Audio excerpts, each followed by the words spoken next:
올해 같은 경우에 LG 에너지솔루션 전망치를 보게 되면 올해 ESS 매출이 글로벌 전체적으로 12.1조 원 정도 됩니다. 근데 EV 배터리 매출이 얼마냐? 10조예요. ESS 매출이 EV 부분을 갖다가 훨씬 뛰어넘는다는 얘기가 돼요. LG 에너지솔루션 같은 경우는 작년 대비해 가지고 한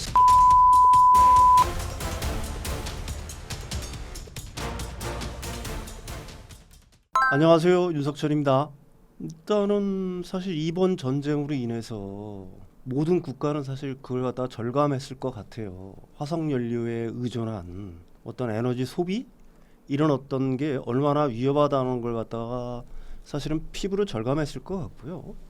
뭐 이번 전쟁이 이런 식의 종전이 된다고 하더라도 당분간 과거처럼 배럴당 뭐 한 60달러, 뭐 70달러 이 정도의 어떤 유가는 상상하기가 어려운 어떤 상황이 됐다라고 일단은 뭐 전문가들이 보고 있거든요. 왜 그러냐면은 일단은 걸프 지역에 지금 뭐 에너지 생산 시설이라든지 아니면 가스전 이런 것들이 30에서 40% 정도가 파괴되거나 폐쇄된 상황이거든요. 그러니까 폐쇄가 된 걸 갖다 다시 가동하는데도 최소한 몇 주 정도가 걸리는 거고, 아니면은 지금 뭐 완전히 망가져 가지고 파괴가 된 것 같은 경우에는 그걸 재건하는데 최소한 한 3년 정도가 걸린다라고 얘기하고 있는 거니까 뭐 종전이 되게 되면은 유가는 어느 정도 뭐 낙폭을 갖다가 좀 키울 수 있을지는 모르지만 과거와 같은 저유가는 더 이상 불가능하다 뭐 이렇게 봐야 되는 거고, 그렇다라고 한다면은 과거처럼 이 화석 연료에 매몰된 어떤 위기 상황을 지금 뭐 이런 어떤 지정학적 리스크가 불거질 때마다 겪어야 되느냐. 근데 이제 다행히도 인류한테는 대안이 있단 말입니다. 이제는 에너지를 갖다가 직접 생산할 수 있는 어떤 길이 어느 정도는 열려 있다라는 얘기거든요. 가령 뭐 태양광이라든지 풍력 거기에 더해서 ESS를 갖다가 첨부를 하게 된다라고 하게 되면은 지금 화석 연료에 의존하는 걸 갖다가 상당 부분 절감을 할 수 있다. 이런 인식들을 갖다가 이제 각국들이 하게 돼 있는 거고요. 특히 거기에 더해서 사실 이 ESS가 왜 더 중요하냐, 그리고 앞으로 필수적이냐 하면은 앞으로의 그 펼쳐질, 그러니까 우리가 일단 뭐 듣기 좋은 말로 한 4차 산업혁명 시대라고 얘기하는데 4차 산업혁명 시대라는 건 이꼬로 전기화 시대라고 얘기할 수가 있습니다. 전기화 시대로 등치시킬 수가 있는데 그 일단 생각해 보시면 여러분들 전부 다 아실 거예요. 가령 뭐 자율주행차라든지 아니면 휴머노이드 로봇, 그다음에 UAM, AI 데이터 센터 이런 것들이 전부 다 어떻게 보게 되면 전기가 없으면은 사실은 거의 불가능한 어떤 새로운 패러다임이라고 사실은 얘기할 수가 있는 거니까. 그러니까 전기화 시대에 이제 인류는 사실은 전기를 직접 생산할 수가 있어요. 과거처럼 화석 연료에 의존해서만이 아니라 신재생 에너지, 태양광이라든지 풍력을 통해서 전기를 생산해낼 수가 있고, 그거에 대한 과거의 단점은 뭐였냐면은 그거는 그 간헐성이라는 게 있었잖아요. 신재생 에너지 같은 경우에는. 가령 뭐 태양광 같은 경우에는 낮에만 전기를 생산하고, 뭐 풍력 같은 경우에는 바람이 불 때만 생산하고, 뭐 날이 어두워지게 되면 전기 생산이 불가능했었는데 그걸 갖다가 ESS로 커버를 할 수 있단 말입니다. 낮에 전기를 많이 생산할 때는 ESS에 저장을 했다가 나중에 꺼냈을 수 있는 이런 것들이 이제 사실은 현실화가 됐다는 얘기죠. 과거에도 사실 뭐 그러면은 이런 분들이 있어요. 과거에도 태양광과 풍력이 있지 않았느냐? 그렇습니다. 그런데 이제 이게 그 한층 더 이 그런 시대가 빨리 올 수 있다라고 생각하는 건 뭐냐면은 태양광과 풍력의 설치 비용, 그다음에 ESS의 설치 비용이 과거에 비해서 굉장히 낮아졌다는 얘기죠. 그러니까 그 경제성과 효율성 둘 다를 갖다가 일단 갖췄다는 데 의미가 있다라고 얘기할 수가 있는 거고요. 그러니까 ESS 그다음에 태양광 그다음에 신재생 에너지를 갖다 조합한 뭐 이런 어떤 에너지의 어떤 생산 체계 같은 경우에는 이번 중동 정쟁으로 인해 가지고 각국은 피부로 절감했을 거라고 생각하고 있는 거고요. 얼마 전에 그 우리나라 대통령께서도 신재생 에너지 일을 갖다가 더 가속화해야 됐다라는 취지로 그 말씀을 하신 게 있는데 바로 그런 이유 때문이다. 그래서 지금 ESS 같은 경우에는 단순한 하나의 상품이 아니라 이제는 경제 안보라든지 국가 안보에 굉장히 필수적인 어떤 필수제로 떠올랐다.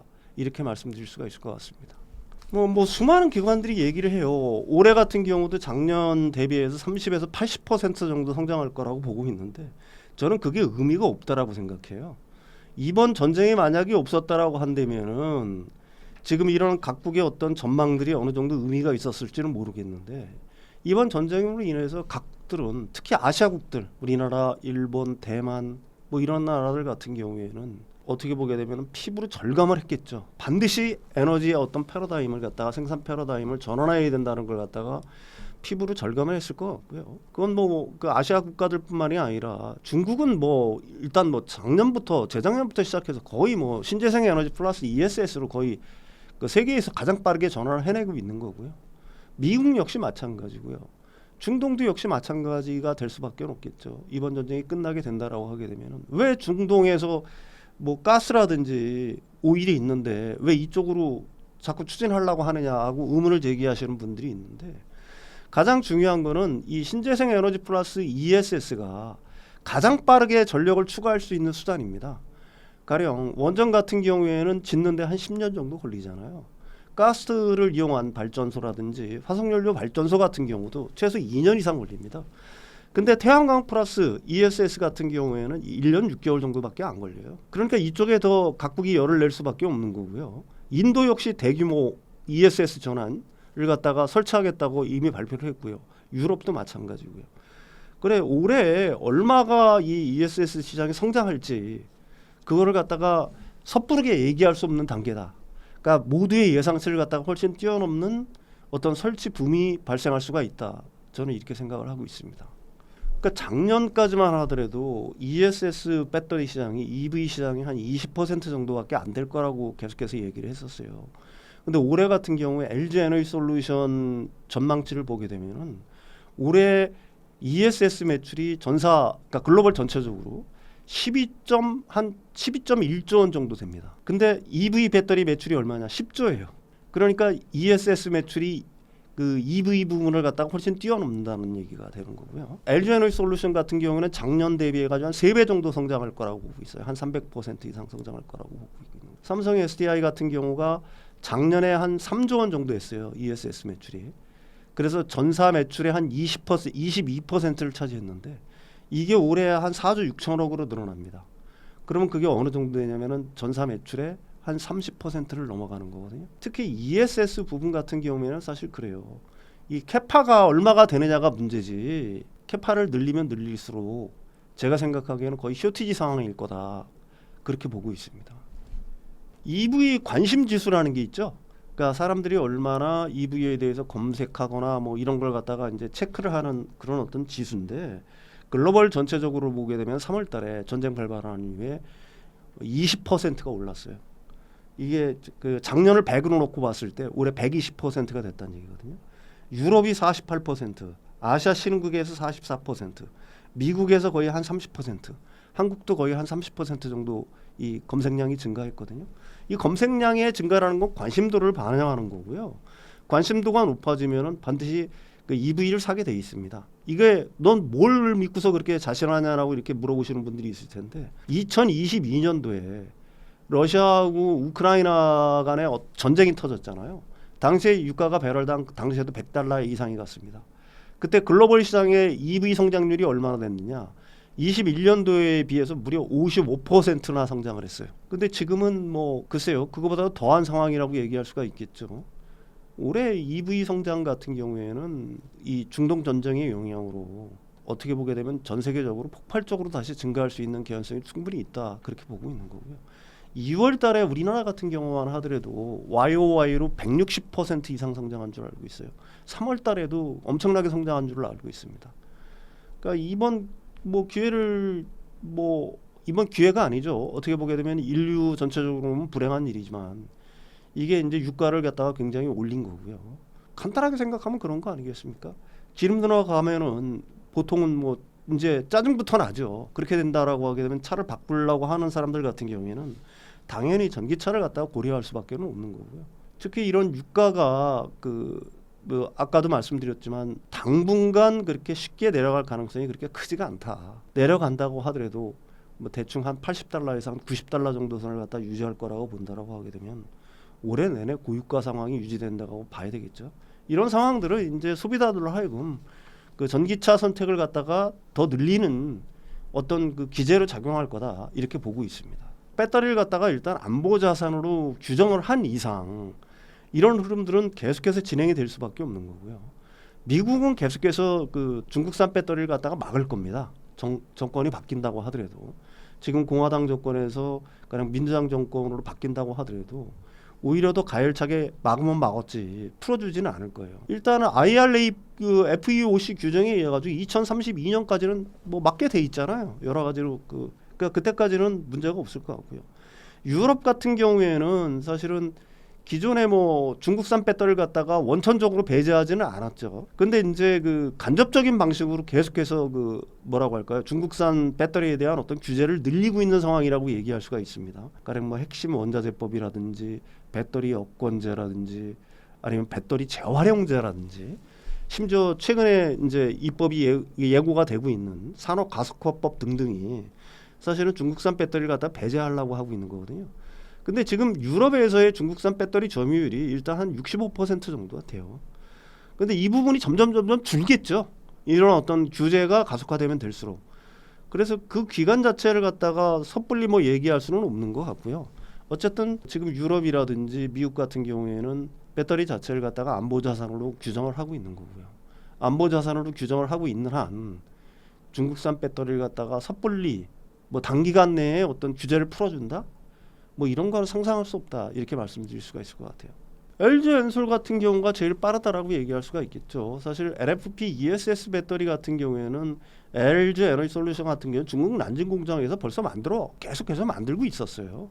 그래서 중국 현지에도 공급을 하고 아시아 일부 지역에도 이제 공급을 하고 사실은 했었는데 중요한 거는 중국에서 만들게 하게 되면은 북미 지역에 진출을 못 하잖아요. 그러니까 북미 지역에 원래 올해까지 그 LG엔솔이 캐파를 갖다가 47기가와트 아워 정도로 생각을 했었는데 이걸 늘렸습니다 또. 그래서 60기가와트 아워 정도까지 늘렸고요. 이게 총 5곳에서나 LFP ESS 배터리를 만들어요. 그러니까 단독 공장이라고 얘기하죠. LG에너지솔루션이 갖고 있는 미시간주 홀랜드 공장, 그다음에 렌싱 공장, 그다음에 이제 합작 공장들이죠. 캐나다 스텔란티스하고 합작한 공장, 테네시주의 그 GM하고 그 합작한 얼티엄 2기, 그 다음에 오하이오주의 그 혼다랑 합작한 공장이 있어요. 이 5군데에서 만들고 있고요. 삼성 SDI 같은 경우는 올해 북미 캐파가 30기가와트아워에 달합니다. 이것 역시 인디애나주 그 스텔란티스하고 합작한 공장이거든요. 근데 이 공장을 갖다가 원래는 2개 라인만 바꾸려고 했는데 총 3개 라인을 지금 기존의 EV 배터리에서 ESS 배터리를 전환 작업을 하고 있거든요. 그러니까 굉장히 활발하게 캐파를 늘리고 있는 거고요.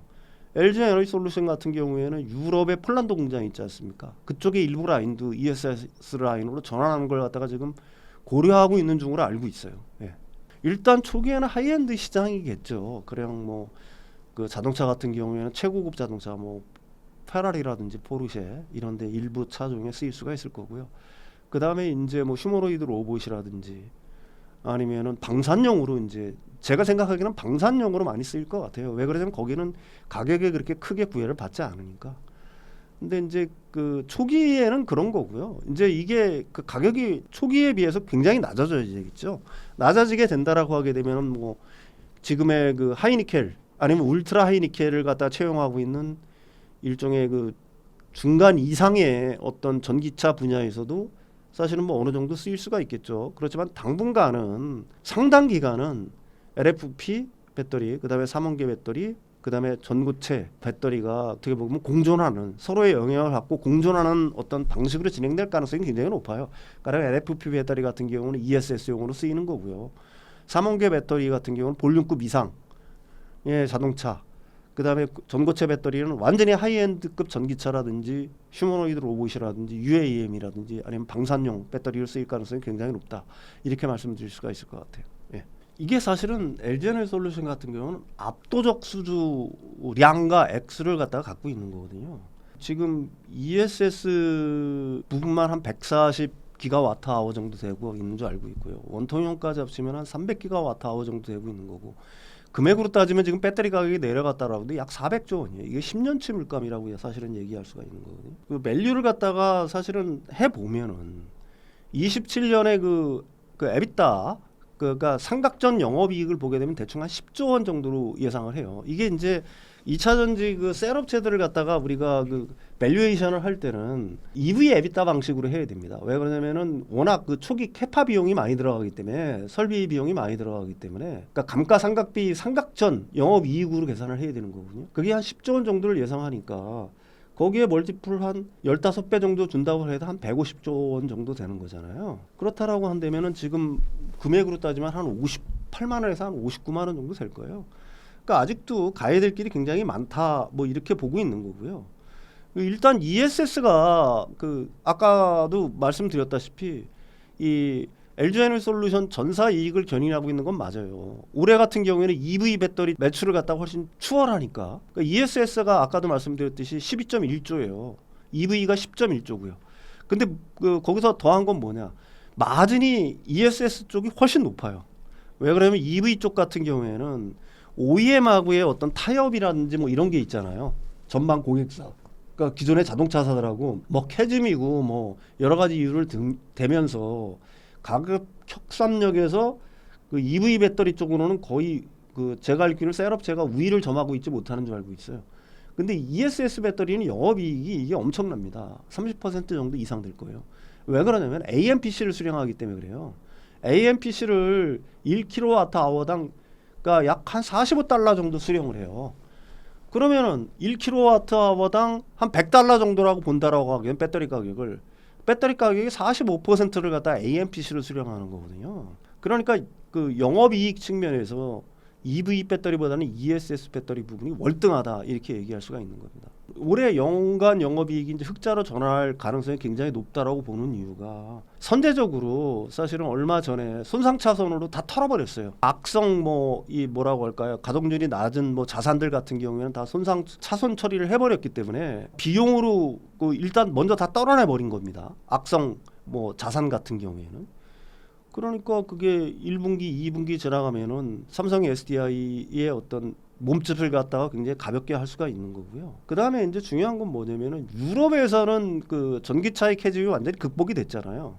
그러니까 유럽 공장의 가동률이 굉장히 올라갈 거라고 보고 있는 거예요. 25년 작년도 4분기 같은 경우에는 가동률이 한 40% 정도밖에 안 됐는데 올해 1분기에는 이게 한 55%, 올해 2분기에는 한 70% 정도로 개선될 거라고 보고 있는 거거든요. 거기에다 특히 뭐 유럽 같은 경우에는 그 신차들이 전방 고객사들의 신차들이 많이 나와요. 가령 뭐 BMW라든지 이런 쪽에. 그래서 그런 쪽 부분에 이제 굉장히 탄력을 받을 수 있을 것 같고요.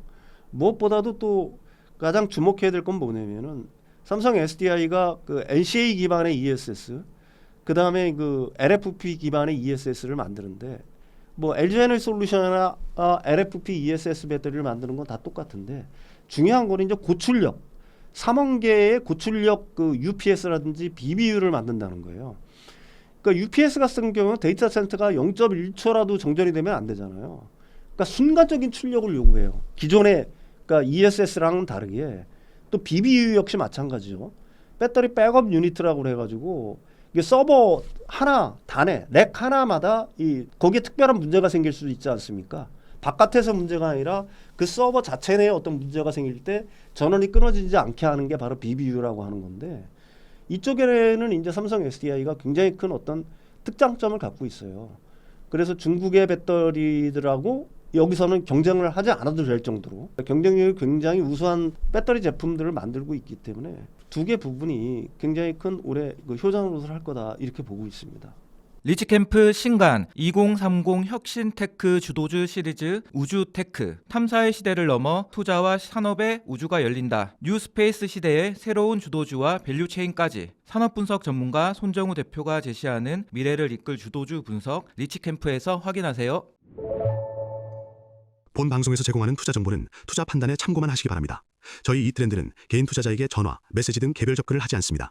모든 결제는 트레이드 스터디 사이트에서만 이뤄지며 별도의 계좌로 입금받지 않습니다. 각별한 주의 부탁드립니다.